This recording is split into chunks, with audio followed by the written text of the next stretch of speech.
بسم الله الرحمن الرحيم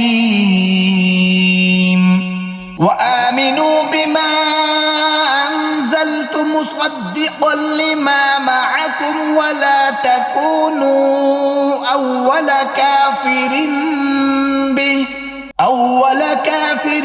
به ولا تشتروا بآياتي ثمنا قليلا وإياي فاتقون ولا تلبسوا الحق بالباطل وتكتموا الحق وأنتم تعلمون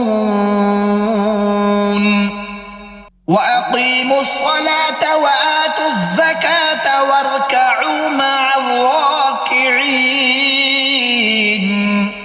أتأمرون الناس بالبر وتنسون أنفسكم وأنتم تتلون الكتاب